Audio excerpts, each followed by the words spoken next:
مسیح میں آپ کی سلامتی ہو۔ زبور 97 کی تلاوت۔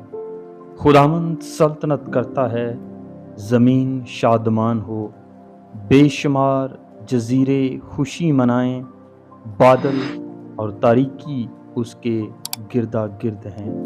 صداقت اور عدل اس کے تخت کی بنیاد ہیں، آگ اس کے آگے آگے چلتی ہے اور چاروں طرف اس کے مخالفوں کو بھسم کر دیتی ہے۔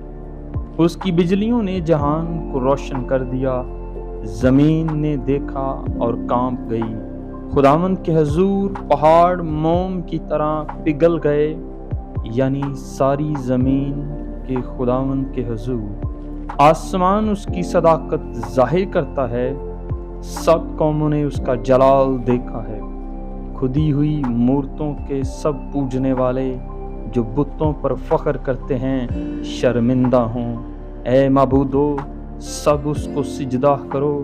اے خداوند، صیون نے سنا اور خوش ہوئی، اور یہودا کی بیٹیاں تیرے احکام سے شادمان ہوئیں۔ کیونکہ اے خداوند، تو تمام زمین پر بلند و بالا ہے، تو سب معبودوں سے نہایت اعلیٰ ہے۔ اے خداوند سے محبت رکھنے والو، بدی سے نفرت کرو۔ وہ اپنے مقدسوں کی جانوں کو محفوظ رکھتا ہے، وہ ان کو شریروں کے ہاتھ سے چھڑاتا ہے۔ صادقوں کے لیے نور بویا گیا ہے، اور راست دلوں کے لیے خوشی۔ اے صادقو، خداوند میں خوش رہو، اور اس کے پاک نام کا شکر کرو۔